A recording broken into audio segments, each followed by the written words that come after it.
Okay, I'm putting some videos together for my Tripping Sponge series. I'm going to try to check my brightness while I'm in here.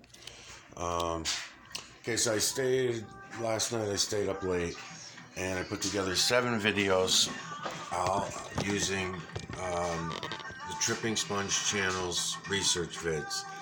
So Rick has up 1, 2, 3, 4, 5, 6, 7, 8 good ones here, 8 good research videos that I'm going into, and I'm going to have to redo it again all now because I had them fucking uploaded on this piece of shit all night long, and I woke up this morning and they were all gone. They were only halfway through, the bars showed halfway through on the uploads, and the videos were all gone from my phone.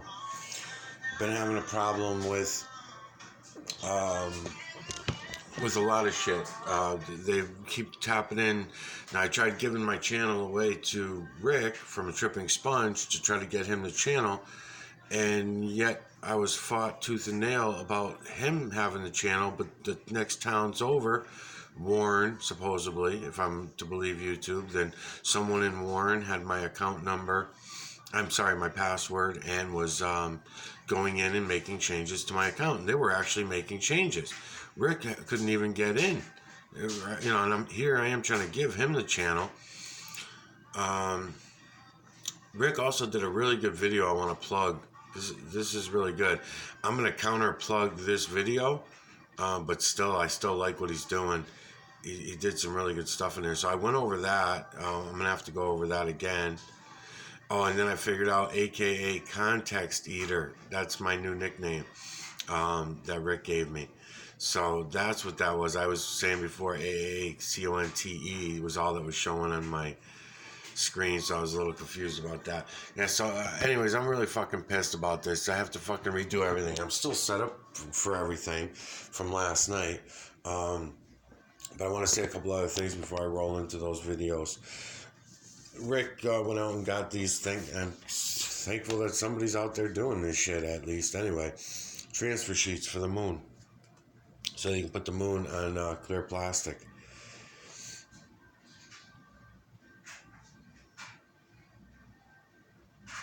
Awesome. All right. So anyways, what I wanted to mention was, Rick, once you print them up in the computer on these fabric transfer sheets, right? You're going to print them up. Then you're going to lay them onto this plastic.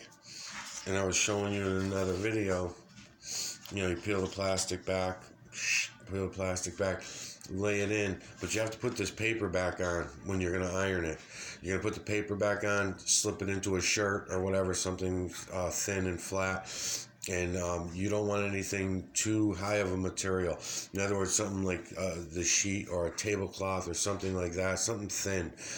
You don't want it too high of a pile, whatever it is you're using to iron. Then iron it on, let it cool. I learned my lesson with letting it cool down. If you don't let it cool, then you're gonna have all kinds of smudges and shit. But there's 8, I think, to a pack, or something, six to a pack. So you get 6 shots at it anyway. So by the second or third one, you'll have it perfected. And then what you'll end up with is the moon on clear plastic. So while I'm mentioning that, because I'm going to be going in on all these moons in the next couple of days, it's worth doing one of these too. Even though this one's a little dirty and smudgy and stuff because it was just from an old storm window that I had. It's a piece of plexiglass, and I put plastic over it just to hold the cracks in place so that it stays together, because I cut it very quickly and sloppily, but it'll do the job. Because what it does is it holds these moons flat for me on a flat surface, so that later on when I'm showing them to you and I'm going like this, and I might want to bend it off of it, and I can bring it to the end and bend it. But for the most part, at least it lays it flat for me, and I can bring some light in from behind without interfering. This is a moon on paper. Alright, so there's that area that Rick was looking at the other day. No filters on right now, just doing it straight up, no lights on, nothing. Light coming in through the window, all the things that are going against me, but I'm just showing you.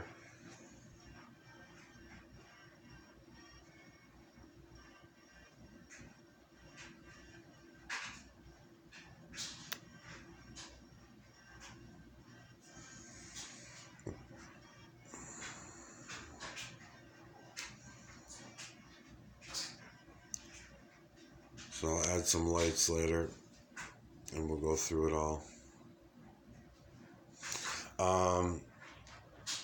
What I was also going to mention is that video that I was talking about of Rick's that I really like.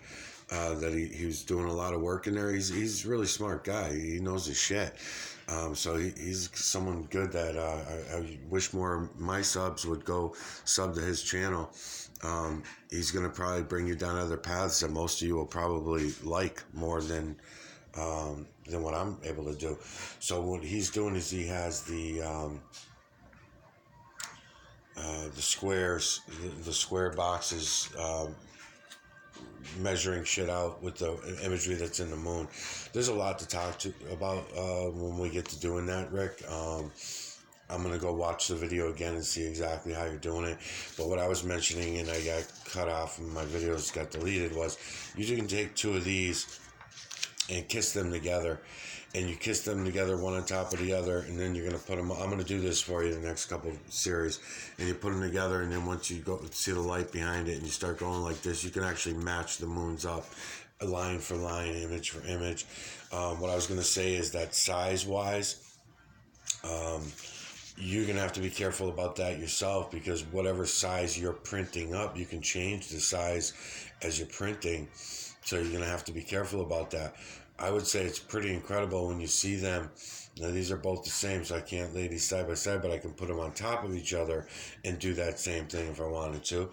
But better than that is to find one used in a forward telescope, one used in a reverse telescope. You set them side by side, just like I'm going to do. And then I put them on the thing and I start turning them like this and stay with each other as I turn. So you can see they're the same fucking thing all the way through. You'll see image for image, and you go back and forth and see, okay? And then eventually what I'll end up doing for you is I'll find a spot that's pretty close. I'm going to flip these two on top of each other. And then I'm going to put them up to the light. Any light will do. And then I start going like this, looking through with the light. Go in for the deep down stuff. See how this is going. So I'm able to move this, and you'll be able to get it line for fucking line for line. And even if one of them is a little bit larger, don't worry about it. It's cool to do this, and it's fun to do. Just even like go on one image, right, and then just watch the eyes of that one image until you lock them. And then when you get the eyes on the first one locked, then you lock the second one, boom, done.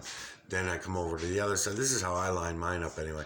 I don't tape it yet. I got to keep doing this for a few minutes before I can lock them. Then over here is some more stuff that you usually like, right? And then I move it back and forth until I get it all lined up. And then boom, I stop there. And then I come down here, find some imagery that I like, find the eyes, I move it around until I lock it in. Boom. See what I'm doing? See how I'm doing this?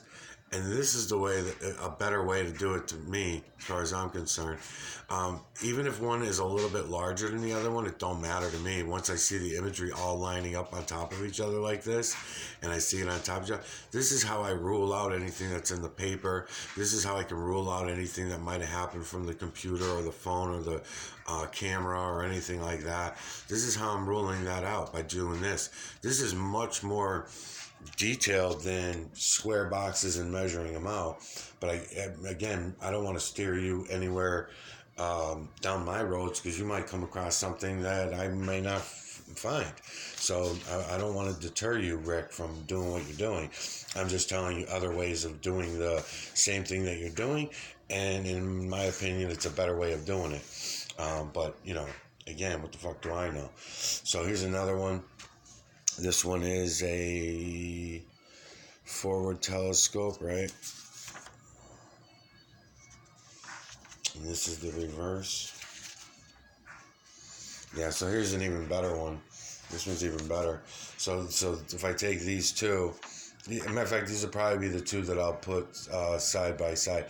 Now again, anything with a forward telescope I know is not my telescope. So I go like that, line them up, bing. Put them on top of each other. The other one looks a little bit bigger in size when I printed it, maybe. Who knows? My point is that once I come up here and I start doing this, I can line them up right on top of each other. Look. Or I should say watch. Watch is my new way. See how I'm doing this? It's very simple. So if you like doing the square box thing that you're doing, Rick, you're going to love doing that. And then, like I say, these plexiglass sheet, even with the smudges and shit like that, don't worry about it. Once you start getting the moons up on there, up onto this sheet here and hold it in your hand, and put the camera there with the light going behind it, you'll have more flexibility. You'll be able to move it more around easier, just for viewing. You're not going to really do any tracing really on this. Well, you could, I guess. It's just a smaller version and a handheld version of my table over there. Again, this is without any lights or anything like that, so I gotta put some colored lights behind this, and then I'll sit down and I'll do a bunch of videos of these again, because I already did a lot of this work as well, and they all got deleted the other day. Supposedly a SanDisk issue or some shit. They're obviously in my fucking phones. They're in my shit. They're, shutting me down is what they're doing. So let's see, we're already at 11 minutes. Yeah, maybe I'll just make a 20-minute video out of this, just talking about this then. So this is that video that Rick made. I already hit like on it. So he's doing a bunch of shit in here. He goes through the numbers and letters, and I'm gonna counter offer his letters, but I want to go and listen a couple more times of what he's talking about and describing here. I like the E. I like that. So see, he's doing something different. I was doing things in the absence and making the triangles with the absence. He's doing something a little different here. This guy J. Oh, I like the J too. Yeah, he's doing a lot of neat shit over here. So, anybody wants to tune into his channel, as this one says, regarding YouTube and series to Michael Oziak, aka Context Eater. I love it. Let's see. I want to get, okay, so he's going through numbers. See, I haven't even gotten into numbers yet, so I like what he's got going on here. So he's changing the 5s and a few different ways. Oh, yeah. Oh, yeah. I see what you're doing with the 6. It's kind of like the same thing I was doing with the G. He's going to town on all these. Yeah. I can now. Okay, with the 7, I could see a triangle anyways to begin with. So, let's see where else he goes with this. Yeah, and the 4 too, the original 4. Yeah, from when we were kids. And I like that with the Q too. Yeah, he's going to fucking town on this shit, man. Okay. Yes, I say, give Rick a try too. Because, you put 2 of these together and it looks just like the periodic table that I was building. As a matter of fact, I'm going to go find these fucking things, because these triangular graphs, instead of me drawing them up by hand and painting my balls with a ruler and everything, fuck that. I'm just going to go do this. I'm going to find these and just find these triangular graphs instead of the square graph. All right, so let's see what else he's got. How many triangles are there in the figure? Uh-huh. Yeah. Yeah. Well,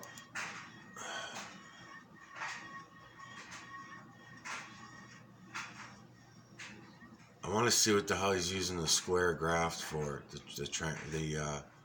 Here it comes. Right here. So this part here. So I'm not even 100% sure that's what he's up to, what he's doing here, but I like what he's got going on here. So he's graphing out the moon's imagery. Look at the imagery in here, Rick. Look at the fucking imagery in here. Go watch your own video and look at the imagery that you're got banging in here, that I don't even know if you're even pointing it out or not. I'm gonna have to go back and watch this video again, because I have to hook my other speaker up in order to hear you talking. I cannot hear you talking when you're on my this new little laptop booklet thing, or my phones, or if I don't have my big speaker on. I have to turn my big speaker on in order to hear what you're saying. So I'm going to go back and watch this myself. Look at all the imagery in here, Rick, in this fucking... Look at it all, Rick. Holy fuck. So hopefully you're pointing that out as you're doing these graphs, because your graphs are running right through all this imagery. So if you're trying to compare it moon to moon to moon to moon, this is a good idea, actually, to put a... Yeah, he's on to something here. I gotta find 10 minutes to go look at Rick's videos, too, myself. And I'll have to turn the volume up. And then right here at the end, you're talking for like 5 minutes. But again, I couldn't hear anything you're saying because you're so low pitched. I know that a lot of times I talk too fast and I mumble. And sometimes I got my hand over the microphone. I make all kinds of stupid mistakes as well. Look at the fucking imagery in this moon, Rick, that you got. With the light that you have hitting off this table. Look at the fucking imagery in this moon. Look at it all everywhere. You've got the wizard with his other nose, with the other long fucking nose, because this is the wizard's eyes up here. That's the wizard's left eye is going to be over here, right eye is going to be over here. But I've lost the wizard where you have him here. This angle, I don't have him. But you've got this other face that he turns into, that it morphs into. Angle by angle by angle, yeah. Making me want to go like this with my mouse, and I can't. I want to bring it up to go in on some of these other ones. All right, let's see where he takes this. Yeah, good work, Rick. Good work. I'm gonna go back. I'm gonna go back and watch this video a couple times of yours, and look at a little deeper at some of these letters and numbers before I counter video you on this. But I don't know, man. I think I like what you got going on here just as much or more than what I do. Even, okay, I didn't even think of this stuff with the numbers. Yeah, this is great. This is great. I'm looking at the 8 down here. What you did with the 8. I fucking loving this, man. All right, Rick, you know what I'm going to do? I'm going to give you, yeah, now you're making me want to go do a video to you regarding those and the periodic table. I got to show you a little bit more about the periodic table, what I've got in my mind with that. You might get it. You might get it real fast.